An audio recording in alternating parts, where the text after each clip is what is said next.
राम श्री राम नारायण ओम श्री राम।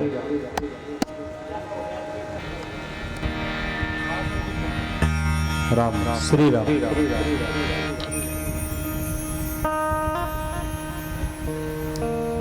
आइए, जहां तक भी मेरी आवाज पहुंच पा रही है इस माइक्रोफोन के माध्यम से सभी श्रोता बंधुओं को सूचित किया जाता है कि श्रीमद् भागवत कथा श्री शिव महापुराण की कथा शुभारंभ होने जा रही है। अतः सभी भक्तजन अपने अपने कार्यों से निवृत्त होकर कथा स्थल में आकर अमृतमयी कथा का रसोस्वादन करें और अपने जीवन को धन्य बनाएं। आइए, उससे पहले प्रभु कथा के परम श्रोता श्री हनुमान जी महाराज को उनके पवित्र चालीसा के माध्यम से वंदन करेंगे। तदोपरांत कथा प्रसंग।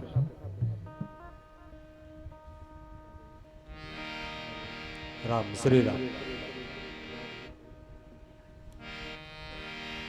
बोलिए हनुमान जी महाराज की जय। बोलिए व्यास जी महाराज की जय। हर हर महादेव, हर हर महादेव।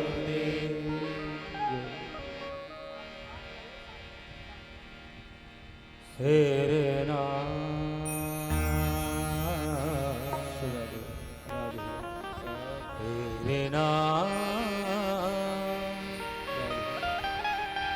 तेरे नाम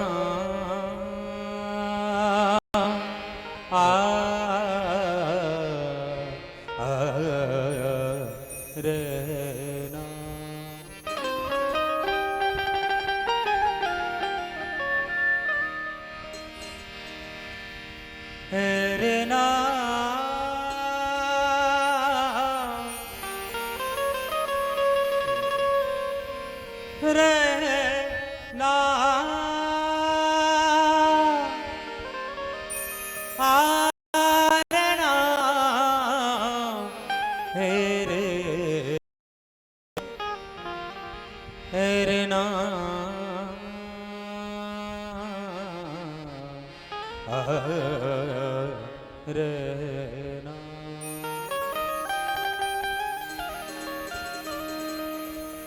वक्रतुंड महाकाय सूर्यकोटि समप्रभ निर्विघ्नं कुरु मे देव सर्वकार्येषु सर्वदा।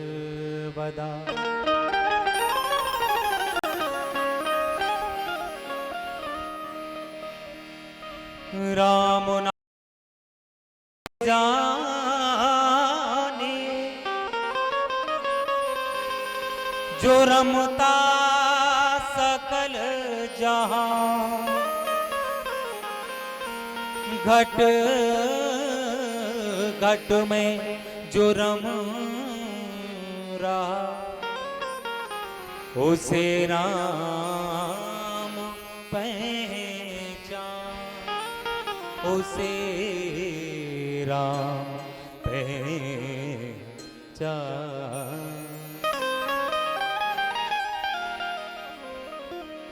बोलिए राजा रामचंद्र भगवान की जय। राम नाम सोई जाने जो रमता सकल जहां। राम नाम सोई जाने जो रमता सकल जहां, घट घट में जो रम रहा उसे राम पहचान।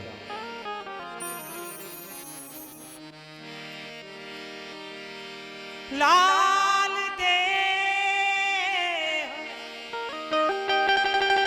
लाली लसे अरुधर लाल लंगू वज्रदेह दानव दलन।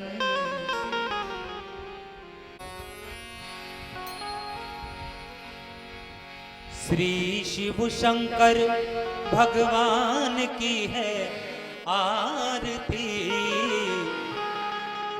पापियों को पाप से है तारती। श्री शिव शंकर भगवान की है आरती, पापियों को पाप से है तारती। श्री शिव शंकर भगवान की है आरती, पापियों को पाप से है तारती। श्री शिव शंकर भगवान की है आरती, पापियों के पाप से है तारती।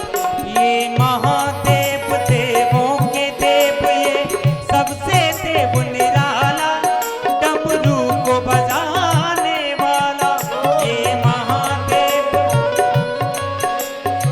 सबसे देव निराला, डमरू को बजाने वाला, ये सुख करता ये दुख हरता, ये सुख करता ये दुख हरता। श्री महादेव की आरती,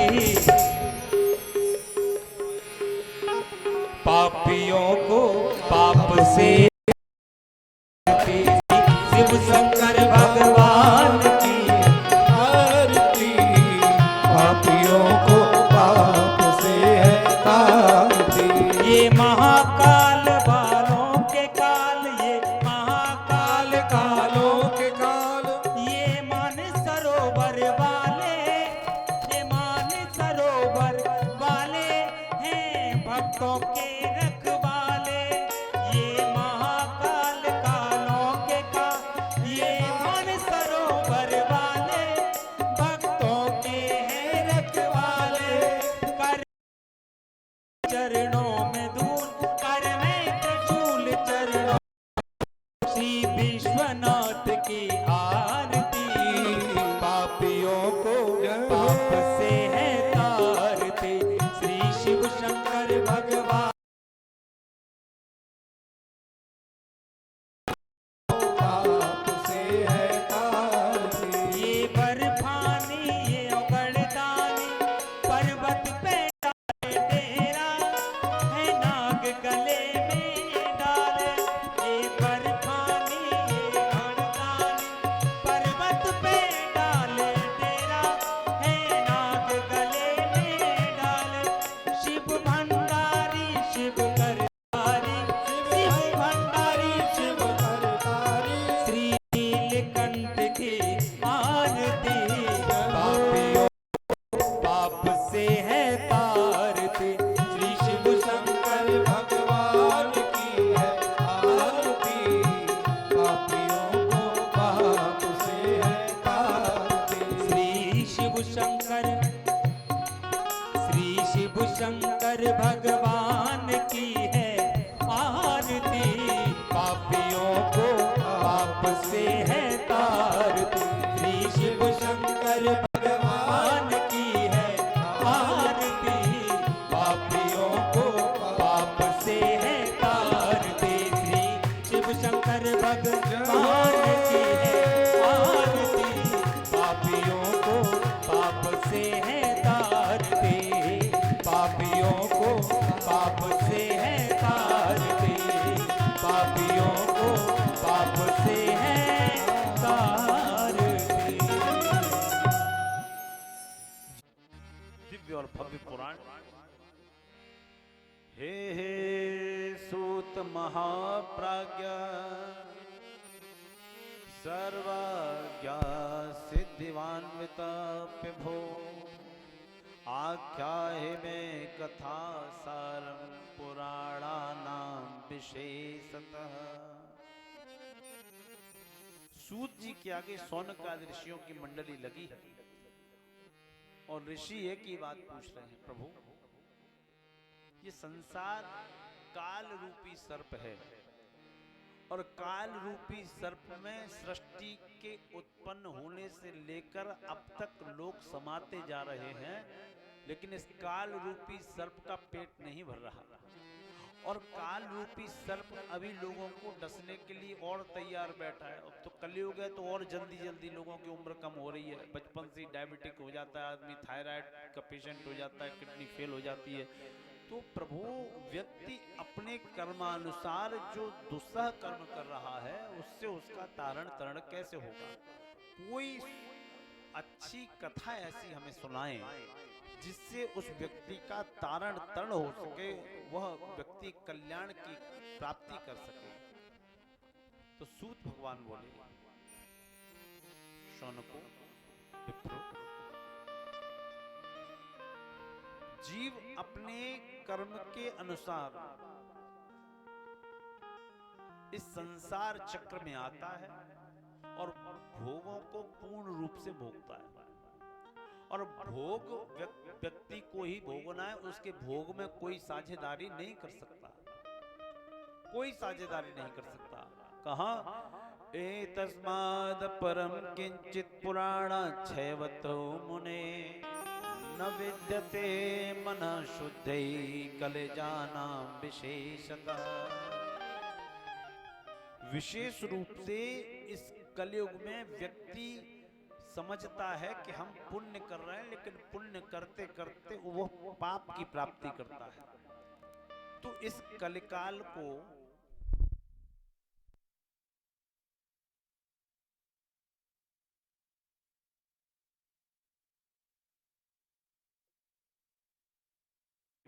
में विष्णु जी को माना गया, देवी पुराण में देवी जी को, तो शिव पुराण को क्यों माना गया? तो शंकर जी कौन है? श्री रामचरितमानस के प्रारंभ में आता है, वंदे बोधमयम नित्यम गुरुम शंकर रूपिणम। सच्चे गुरु शिव है। वो कैसे हैं? गिरीशम, पर्वतों की देवता। पर्वतों से क्या अर्थ है? बोले पर्वतों का अर्थ है कि ऊबड़ खाबड़। पर्वत ऊबड़ खाबड़ होते हैं ना, तो ऊबड़ खाबड़, वैसे ऊबड़ खाबड़ ये दुनिया है, और ये दुनिया जब ऊबड़ खाबड़ है तो इसको कंट्रोल करने के लिए भगवान शिव जैसे ही देवता की आवश्यकता है, जो भोले हैं और भाले भी हैं। जो भोले और भाले दोनों ही, क्षणे रुष्टा क्षणे तुष्टा। तो शिव जी की आवश्यकता है। तो कहा, एतत् शिव पुराणम ही परमम शास्त्रम उत्तमम। परम शास्त्र शिव पुराण को माना गया।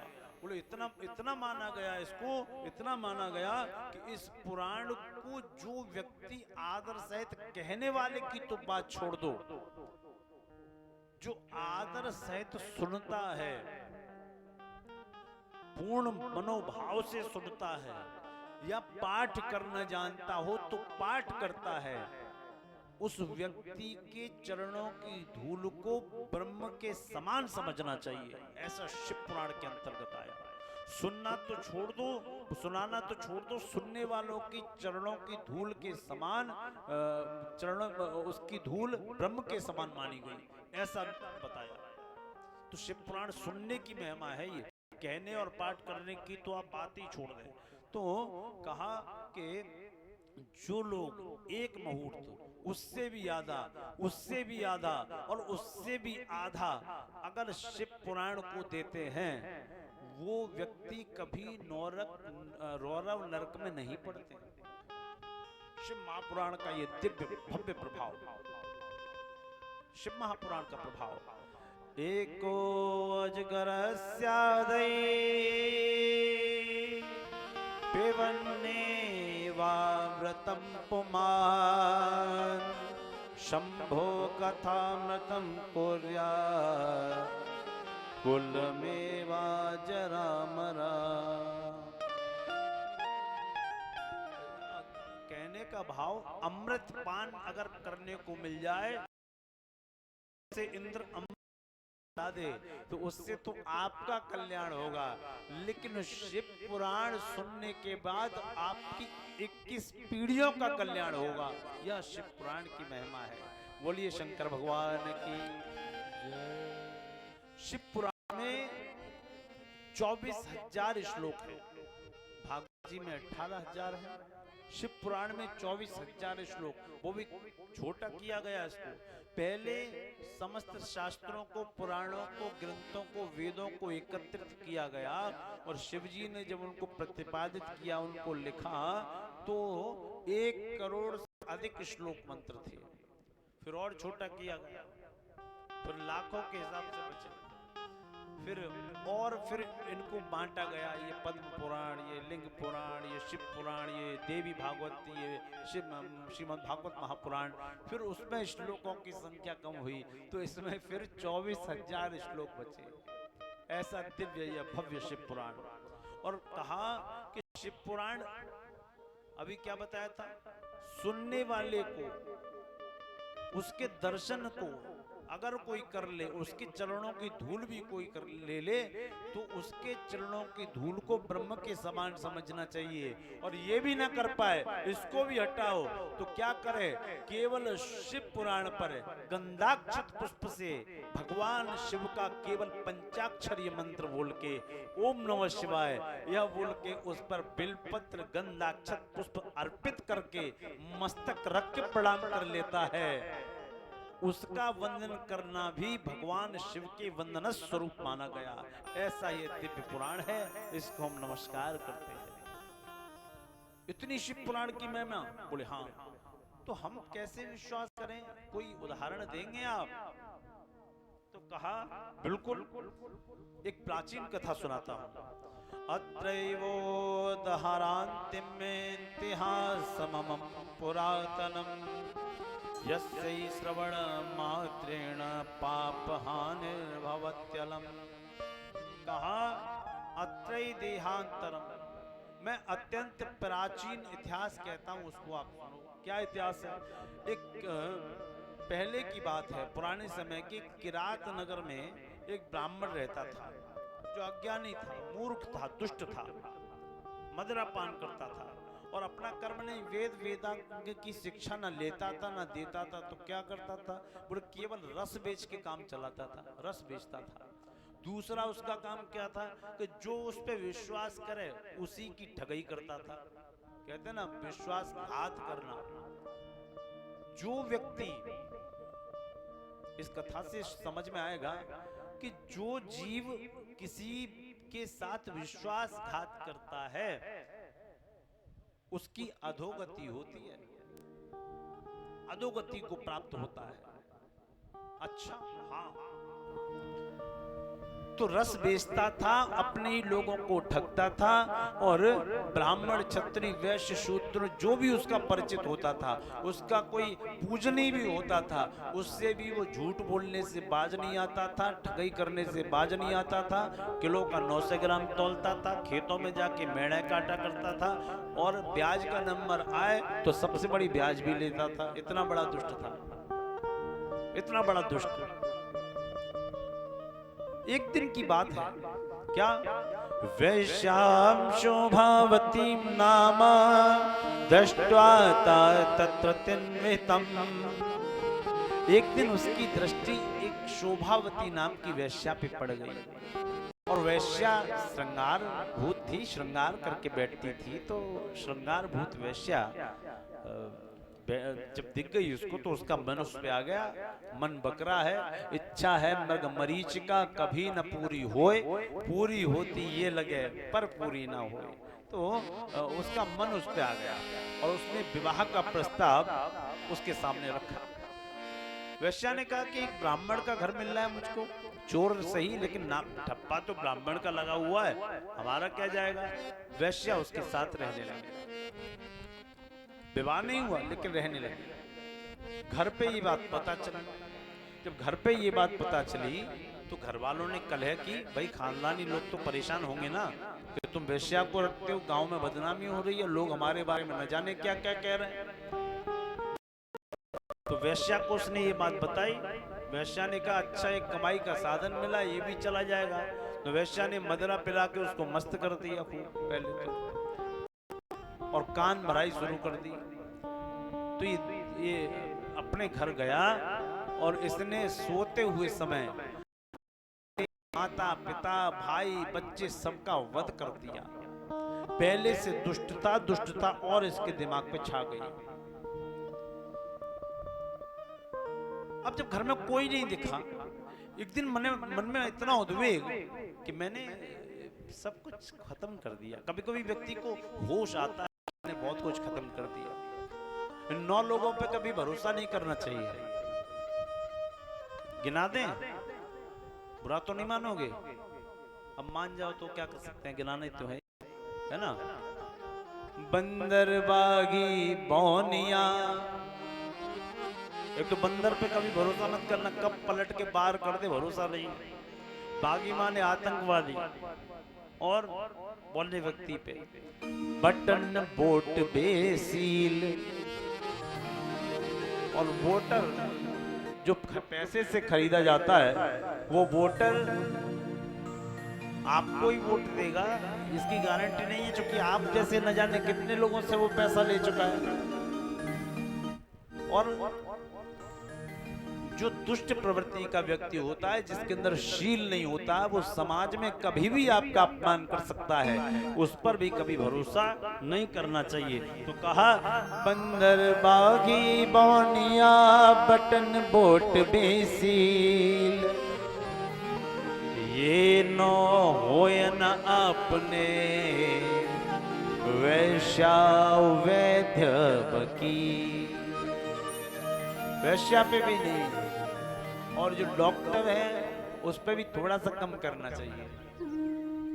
आप डॉक्टर के पास जाओगे, कहोगे कि परेशान है, डॉक्टर आपको इमरजेंसी में अंदर बुला लेगा, क्योंकि आप उसके जान पहचान के, फीस भी नहीं लेगा। लेकिन मन में उसकी कसक रहेगी कि इस आदमी से फीस नहीं ले पाई।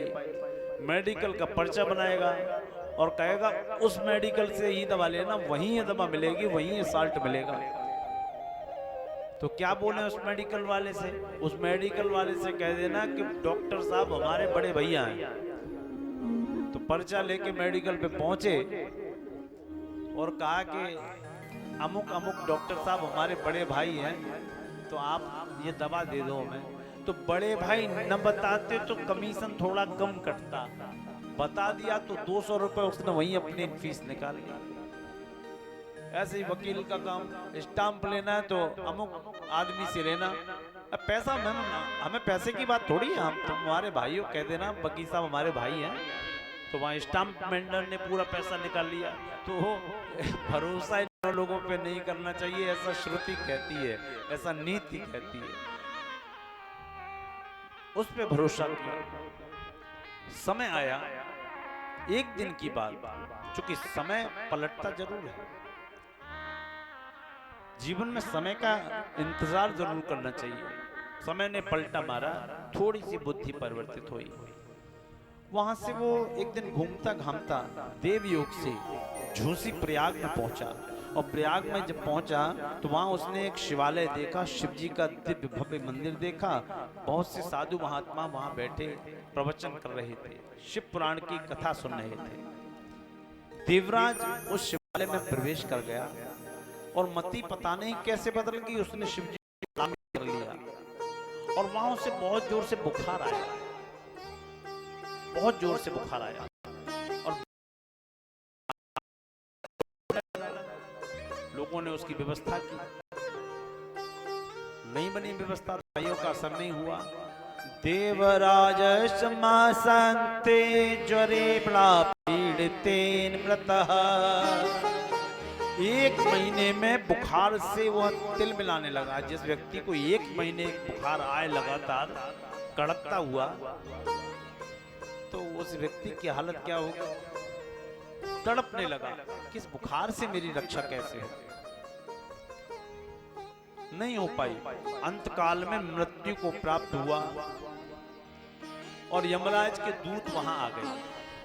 और यमराज के दूतों ने उसको फंदों में बांधा और ले जाने की तैयारी कर रहे हैं। यमदूत वैसे होते हैं बहुत काले काले से, मोटे मोटे से दांत निकले होते हैं, हाथ में लोहे का दंड होता है। देखा है किसी ने यमदूतों को? देखा किसी ने? हमने भी नहीं देखा। किसी को दिखे तो बता जरूर देना, क्योंकि हम कथा में बोल दिया करेंगे ना। देखा हमने भी नहीं यमदूतों को। लेकिन यमदूत ले जाने ही वाले थे, तब तक देखा कि गौर वर्ण में यानी कि सुंदर गोरे स्वरूप में रुद्राक्ष की मालाएं धारण किए, त्रिपुंडधारी, भस्म लेपित, त्रिशूलधारी भगवान शिव के गण वहां उपस्थित हो गए। उन्होंने यमदूतों को पीटा, पीट पीट के उनका बेहाल कर दिया। जब उनकी पुकार यमराज तक पहुंची तो यमराज भी वहां आए। यमराज भी वहां आए तो यमराज ने उन दूतों को देखा, दिव्य दृष्टि से देखा तो यमराज समझ गए ये कालों के काल, महाकाल के दरबार के दूत हैं। यमराज ने अपने मस्तिष्क झुका के उनको प्रणाम किया है। मस्तक पर शोभित था त्रिपुंड और कंठ भी था रुद्राक्षों का। सुंदर भस्म का त्रिपुंड था और रुद्राक्ष की दिव्य मालाएं थी। ये देखकर यमराज ने प्रणाम किया और अपने ही लोगों को कहा कि चलो, यहाँ हमारा काम नहीं है। बोले क्यों? बोले ये बात तो इनसे पूछनी पड़ेगी। तो यमराज ने कहा कि इसने जीवन भर अनैतिक कार्य किए और आप इसको भगवान शिव के कैलाश में क्यों ले जाना चाहते हैं? इसकी जगह तो नरक में भी नहीं है, नरक में भी इसके लिए जगह ढूंढनी पड़ेगी। तो यमदूतों के इस प्रकार कहने पर, यमराज के इस प्रकार कहने पर भगवान शिव के गणों ने कहा इसने जीवन भर पाप किया लेकिन एक अच्छा काम कर लिया। क्या? कि इस युग में इसने शिव महापुराण की दिव्य कथा 1 महीने तक सुनी है, वो भी चढ़े हुए बुखार में, चढ़े हुए ज्वर में, और वो श्लोक इसके अंदर प्रवेश कर गए हैं। उन श्लोकों की प्रधानता इतनी रही कि उन श्लोकों की वजह से हमको खिंच के यहाँ आना पड़ा। इसलिए ये अब भगवान शिव के कैलाश में जाएगा। बोली शंकर भगवान की जय, राधा रानी सरकार की जय हो। तो ये अब शिव के धाम को जाएगा। ये भगवान शिव की महिमा। ये अभी तो सावन चल रहा है दिव्य। शिव शंकर को जिसने, आइए सुनते, बड़ा दिव्य भजन है, सुनते हैं इसको। आइए बोलिए भोले बाबा की जय। शिव शंकर को जिसने पूजा उसका ही उद्धार हुआ। शिव शंकर को जिसने पूजा उसका ही उद्धार हुआ। अंत को भव सागर में उसका बेड़ा पार हुआ। शंकर को जिसने पूजा उसका ही उद्धार हुआ। शिव शंकर को जिसने पूजा उसका ही उद्धार हुआ। अंत काल में भव सागर में उसका बेड़ा पार हुआ। भोले शंकर की पूजा करो, ध्यान चरणों में इसके धरो। शिव शंकर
हर महादेव शिव शंभु हर हर महादेव शिव शंभु हर हर महादेव शिव शंभु हर हर महादेव शिव शंभु हर हर महादेव शिव शंभु हर हर महादेव शिव शंभु हर हर महादेव शिव शंभु हर हर महादेव शिव शंभु हर हर महादेव शंभु हर हर महादेव शंभु हर हर महादेव शंभु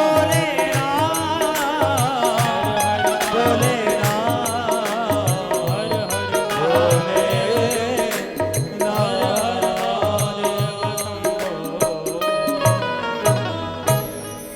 बोलिए भक्तवत्सल भगवान की जय हो। और हम इसके कतई पक्ष में नहीं है कि विप्रवादी हो ब्राह्मणवादी हो ना, जो पुराण में है वो सत्य आपके सामने परोसा जाएगा, क्योंकि पुराण शास्त्र वेद ये जातियों के आधार पे नहीं, ये सत्यता के आधार पे है।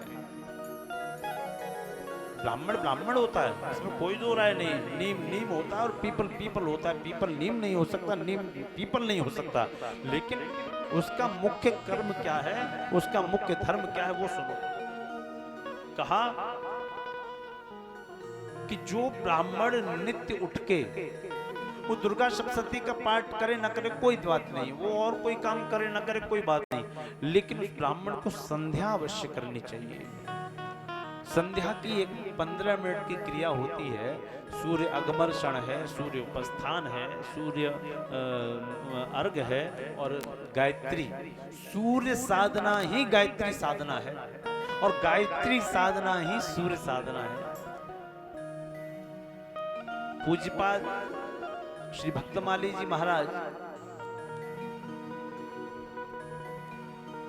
मलुक पीठाधीश्वर जी श्री राजेंद्र जी महाराज को आप सुनते होंगे, बहुत अच्छी बात कहते हैं।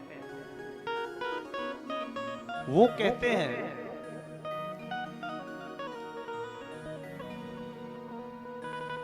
कि गायत्री मंत्र को कभी चिल्ला के नहीं बोलना चाहिए, मौन रह के बोलना चाहिए। गायत्री मंत्र को कभी जोर जोर से नहीं बोलना चाहिए, मानसिक उसका जप करना चाहिए। और गायत्री मंत्र का जप भी तब करे जब गायत्री दीक्षा हो, यज्ञोपवीत संस्कार हो जाए, तब गायत्री का जप होता है। बिना यज्ञोपवीत संस्कार के गायत्री जप नहीं होता, और वही संध्या है प्यारे। और जो ब्राह्मण, ऐसा नहीं है कि बहुत चमक दमक लेके हम मंच पे बैठे हैं तो हम अच्छे ब्राह्मण हो गए, नहीं नहीं नहीं। जो ब्राह्मण संध्याहीन होता है उस ब्राह्मण के हाथ का जल भी पीना निषेध बताया गया है। ब्राह्मण को संध्याहीन नहीं होना चाहिए। संध्या मूल होता है, जड़ होती है। लेकिन उस गांव में ऐसा क्या था? उस गांव में ये था कि वो ब्राह्मण किसानी करते थे, खेत काटते थे, खेतों में पड़े रहते थे, लेकिन स्नान ध्यान अर्चन वंदन उनसे उनका कोई दूर दूर तक लेना देना नहीं था। उन्हीं में एक बिंदुक नाम का ब्राह्मण था, और जिस गांव के ब्राह्मण इतने दुष्ट थे तो उसमें क्षत्रिय वैश्य शूद्रों की तो कल्पना ही क्या करें। स्त्रिया सर्वाग्यश्च कुटिला स्वैर नेपाललास, और स्त्रियां भी वहां की कुटिल हो गई। अब जैसे घर में आएंगी वैसा ही असर पड़ेगा, कुटिल हो गई। बिंदुक नाम का जो व्यक्ति था उसकी पत्नी का नाम था चंचुला। चंचुला अपने पतिव्रत धर्म में अग्रणी थी, खूब अच्छा पतिव्रत धर्म निभाती थी, लेकिन उसका पति ये सब नहीं कर पाता था। तो पति क्या करता है? बोल कि चंचला इतनी रूपवान थी कि सब उस पे रीच, पूरा गांव उस पे रीचता था, लेकिन पति अपनी उस पत्नी को छोड़ के अन्य स्त्रियों पे रीचता था, उनके साथ संसर्ग करता था, वेश्याओं के पास जाता था। पत्नी ने बहुत समझाया, समझाती पत्नी तो उसको मारपीट करता था, मारता था, पीटता था, दंड देता था। एक बात शुकाबाद नगर वालों हृदय में धारण करना, मैं पक्ष नहीं ले रहा, मैंने प्रारंभ होते ही कहा था, ये शिव पुराण शक्ति के बिना अधूरा है, ये सृष्टि भी शक्ति के बिना अधूरी है। ब्रह्मा जी ने सबका निर्माण कर लिया, लेकिन स्त्री का निर्माण करना जब शुरू किया तो स्त्री का निर्माण नहीं कर पाए ब्रह्मा जी अकेले, स्त्री को प्रकट ही नहीं कर पाए, और बिना स्त्री के सृष्टि हो नहीं सकती थी। तो जो ये विंदुक नाम का व्यक्ति अपनी पत्नी के साथ करता था मारपीट, समाज में ये प्रचलन बहुत है। कोई किसी की बेटी होती है, कोई किसी की बहन होती है, उस पिता ने अपनी बेटी को एक राजा के घर में विवाह किया। राजा के समान आप पगड़ी लगा के आए थे, घोड़े पे बैठ के, तिलक के समान आपको पूजा, विष्णु के समान माना, और कन्या को वराय विष्णु रूपाय और कन्या को लक्ष्मी माना, और उस लक्ष्मी को आपको समर्पित कर दिया। और हमने क्या किया? उस पिता की लाडली को कुछ बात होने पे गिरा गिरा के मारा, उसके हाथ पैर तोड़ दिए। प्यारे, एक बात स्पष्ट रूप से ध्यान में धर लेना, कितने भी मंदिर धो लो आप, कितनी भी दुर्गा सप्तशती के यज्ञ करा लो आप, कितने भी सचंडी सहस्त्र चंडी करा लो आप, जो पुरुष अपनी पत्नी या स्त्री पर अत्याचार करता है, हाथ उठाता है, वो दुनिया का सबसे कमजोर पुरुष होता है, सबसे कमजोर व्यक्ति होता है। स्त्री पे हाथ क्यों उठाना? मोहल्ले में झगड़ा करो, चोरियां हो रही हैं उनको रोको, लोग दूसरी बच्चियों का बलात्कार कर रहे हैं उनको रोको ना, अपनी स्त्री पे ही ताकत आजमाना नहीं, सर्वथा गलत। उन लोगों का कभी कल्याण नहीं होता। और एक बात माताएं भी सुन ले, हमारी माताएं भी भटकती हैं, कहती हैं कि हमारे वेदों में गलत लिखा है, स्त्री को पीछे रखा गया ना, हम लोगों को गलत पढ़ाया गया है। वेदों में स्त्री को कभी पीछे नहीं रखा गया। वेदों में, शास्त्रों में, पुराणों में यही कहा गया, यत्र नारी पूजन्ते रमन्ते तत्र देवता। जहां नारियों की पूजा होती है वहां देवताओं का रमण अपने आप हो जाता है। नारियों की पूजा, गार्गी कितनी बड़ी विदुषी थी, उसकी पूजा की गई हमारे यहाँ। हमारे नारियों की पूजा की जाती है, हमारे यहाँ सतियों की पूजा की जाती है। हमारे यहाँ पूजने की विधि है, मारने की विधि नहीं है प्यारे। क्योंकि आप किसी को मार रहे हैं तो आपकी बहन या बेटी, आप वो भी किसी के यहाँ ब्याही गई होगी। हाँ, घरों में बातें होती हैं, उन बातों से ही हल करना चाहिए। तो विंदुक नाम का व्यक्ति चंचला को मारता पीटता था। चंचला का मन भी एक बार हाथ से निकल गया। उसने कहा, मेरा पति इतना दुष्ट है, मैं इतनी रूपवान हूं, और ये दूसरों के साथ जाता है, वेश्याओं को रखता है। मैंने समझाया तो मुझको मारता है, पीटता है, मुझे इसने मार पीट के कुरूप बना दिया। तो वो भी पर पुरुष में संलग्न हो गई, उसका भी मन एक पुरुष पे रीझ गया। एक दिन की बात है कि बिंदुक ने अपनी पत्नी के साथ उस पुरुष को देख लिया, उस प्रेमी को देख लिया, और अपनी पत्नी को फिर मारने लगा। वो पुरुष तो चला गया।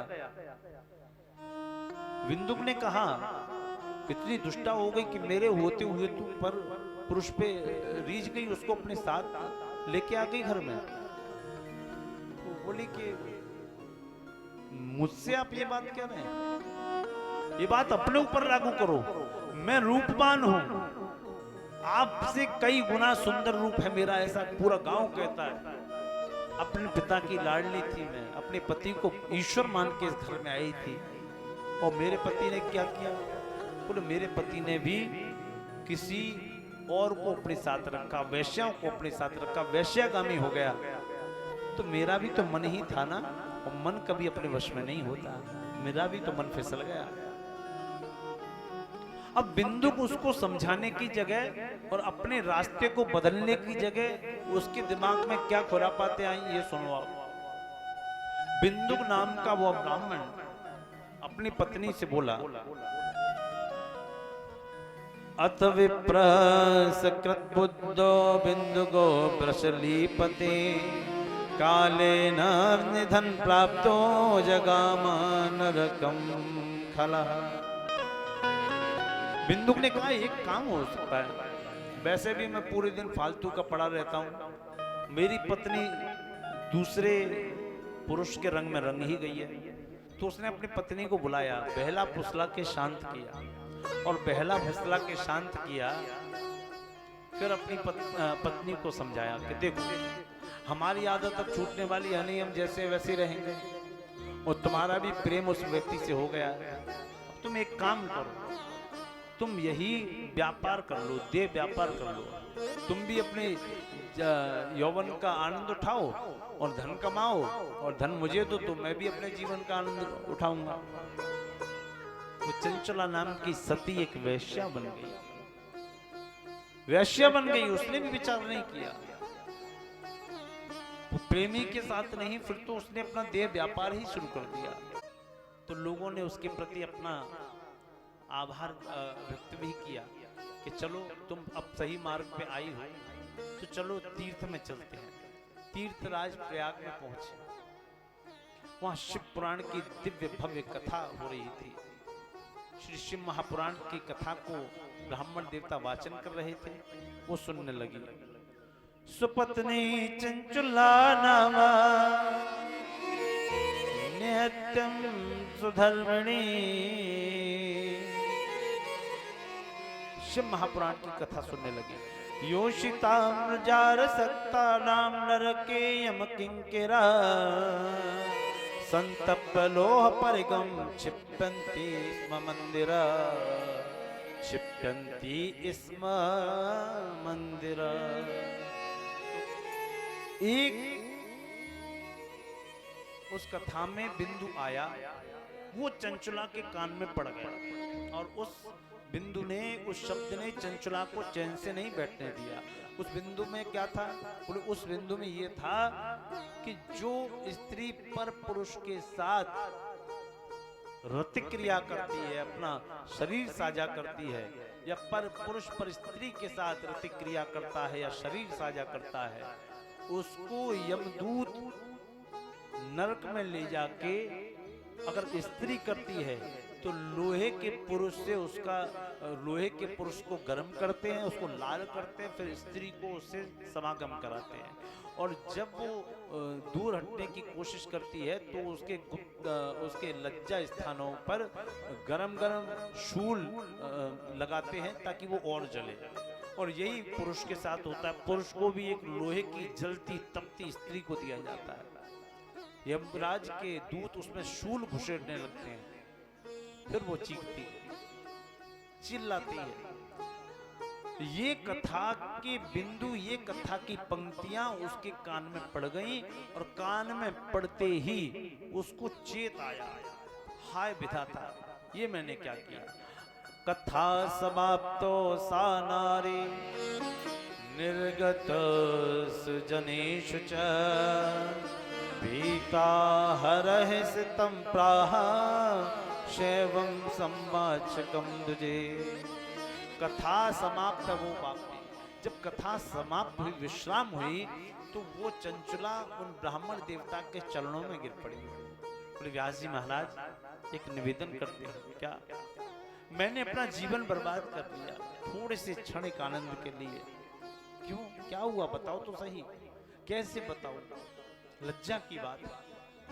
तो थोड़ा ठहरो, थोड़ा रोका गया। जब ठहर गई तो भीड़ थोड़ी कम हो गई, तब ब्राह्मण देवता ने पूछा, क्या हुआ देवी, परेशान क्यों हो, चिंता की क्या बात है? तब चंचुला ने कहा, प्रभु उसने, मेरा पति दुष्ट था, मेरा मन हाथ से निकल गया तो मैं भी दुष्टा हो गई। तो मेरे पति ने मुझे संभालने की बजाय मुझे वेश्यावृत्ति में ढकेल दिया। मैं अपने इस देह को न जाने कितने लोगों को समर्पित कर चुकी हूँ, तो मेरे लिए क्या स्थान होगा? यमदूत मुझे बड़ी यातनाएं देंगे। मेरी मुक्ति का कोई उपाय करो प्रभु, ये यातनाएं मैं कैसे सहूंगी? चंचला ने अपनी व्यथा ब्राह्मण देवता से कही और ब्राह्मण देवता ने कहा, तुम चिंता मत करो, तुम्हारी बुद्धि भ्रष्ट हो गई थी। चंचला बोली, हाँ हा विधे मां महापापे दत्वा दुष्य मुखी हटा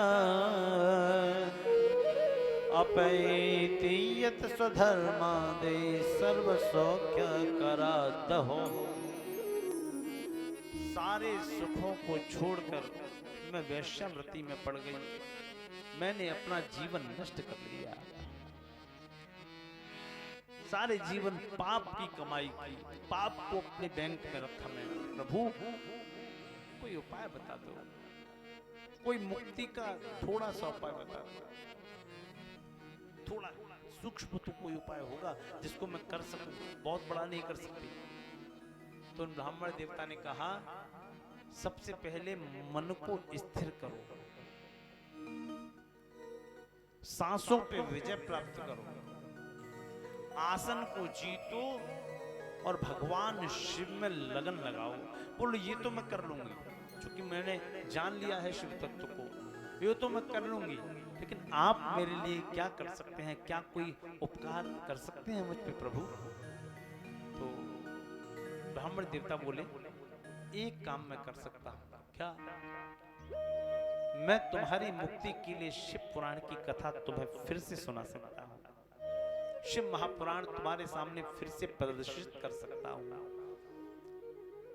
चंचला प्रसन्न हो गई, नेत्रों से अश्रुधार बहने लगे। बोले, मन शुद्ध करके बैठ जाओ। एक सुंदर गद्दी पे ब्राह्मण देवता को बिठाया है और शिव महापुराण की दिव्य कथा उसने सुनी। दिव्य कथा सुनने के बाद, अतो हे द्विजपत्नी त्वं विषयेभ्यो निवृत्तधि शृणुशंभो कथं चैता भक्त्या परम पावने। अतो हे द्विजपतिं ततो विशरंभो निवृत्त निभृति। जैसे ही शिव पुराण के दिव्य श्लोक चंचला के कर्णों द्वारा हृदय में प्रवेश हुए, वैसे ही उसके अंतरकरण शुद्ध होने लगा, शुद्धता की ओर जाने लगी और पिछले कर्मों को भूल के केवल शिव और पार्वती के ध्यान में मग्न हो गई। शिव पुराण का विश्राम हुआ, उस पे पान फल फूल जो भी था उसने व्यास जी की विदाई की और व्यास जी की विदाई के बाद उसका भी अंत समय आया। और अंत समय आया तो भगवान शिव की आज्ञा से कैलाश लोक से, शिव लोक से एक दिव्य विमान आया और दिव्य विमान आके उस चंचला को बिठा के ले जाने लगा। कैलाश पे उसको स्थापित कर दिया। वो कैलाश पे भगवान शिव और पार्वती का जो उसने स्वरूप देखा, उमा महेश्वर का, बोलिए उमा महेश्वर भगवान की जय हो। उस मन में, उस रूप में वो खो गई, उस रूप का वो ध्यान धरने लगी।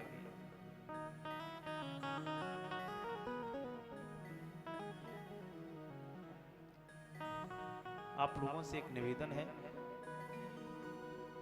कि भोले बाबा की जगह का प्रांगण वही है, तो थोड़ा थोड़ा सा आगे आ जाए। हिलना नहीं है जगह पे, आगे आना है प्रैक्टिकली, है ना?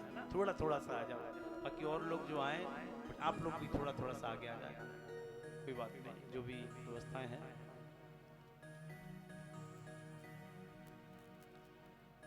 निवेदन करने लगी, तेरे दर पे आने को। एक मिनट पहले सब लोग बोलेंगे, मेरे साथ बोलेंगे,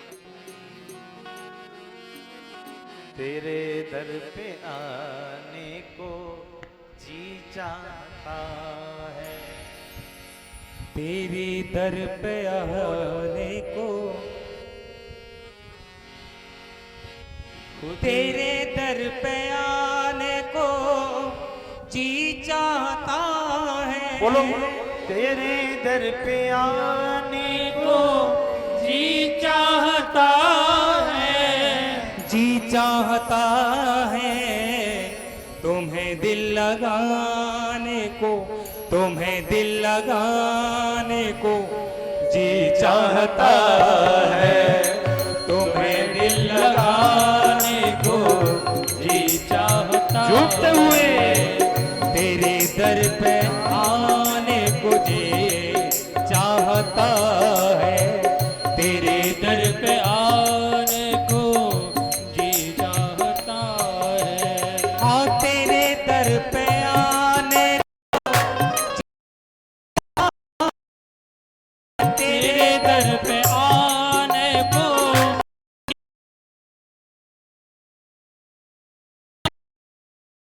आने को जी चाहता है, तेरे दर पे आने को जी चाहता है, जी चाहता है तुम्हें दिल लगाने को, तुम्हें दिल लगाने को जी चाहता है, तुम्हें दिल लगाने को जी चाहता है। तेरे दर पे आने को, आने को, आने को, आने को जी चाहता है, तेरे दर पे आने को जी चाहता है।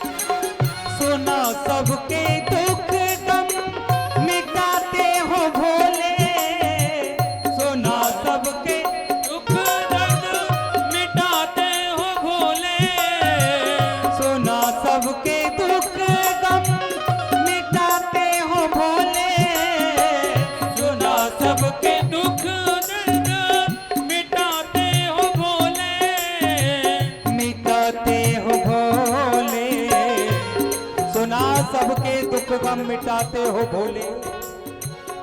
इसलिए मेरी भी इच्छा है गम दिल सुनाने को, गम दिल सुनाने को जी चाहता है, गम दिल सुनाने को जी चाहता है। हाँ गम दिल सुनाने को जी चाहता है, गम दिल सुनाने को जी चाहता है, गम दिल सुनाने को जी चाहता है, गम दिल सुनाने को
सुमिरन करती है दुनिया। हे भोले, तेरा दर्द पाने को, तेरा दर्द पाने को जी चाहता है। तेरा दर्द पाने को जी चाहता है। तेरा दर्द पाने को जी चाहता है। तेरा दर्द पाने को जी चाहता है।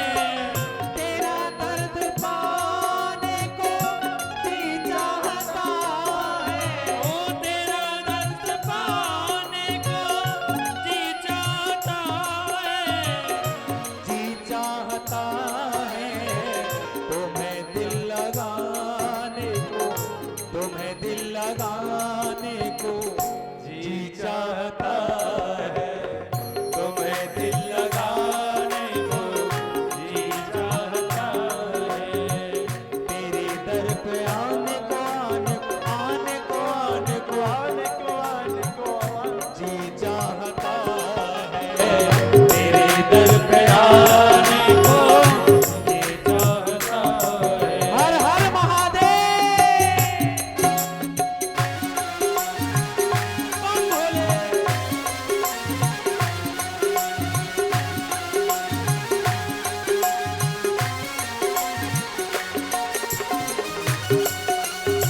एक बार जोर से बोलो, हर हर महादेव।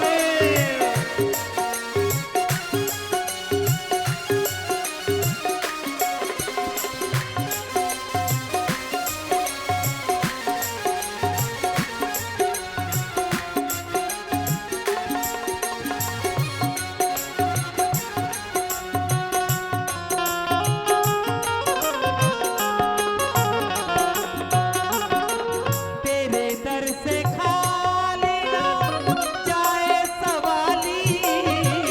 तेरे दर पे भोले जाए सवाली। तेरे दर से खाली ना जाए सवाली। तेरे दर से खाली ना जाए सवाली। जाए सवाली। तेरे दर से खाली न जाए सवाली है बोले। इसलिए सभी झोली फैला दो। ये झोली फैलाने को, झोली फैलाने को कौन कौन झोली फैलाना चाहेगा? उठाइए दोनों हाथ और ताली बजा गाइए। ये झोली फैलाने को जी चाहता है। ये झोली फैलाने को जी चाहता है। ये झोली फैलाने को जी चाहता है। ये झोली फैलाने को जी चाहता है। ये झोली फैलाने को जी चाहता है। ये झोली फैलाने को जी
चाहता है, तुम्हें दिल लगाने को जी चाहता है, जी चाहता है, तेरा दर्द पाने को जी चाहता है। बोलिए भोले बाबा की जय, हर हर महादेव।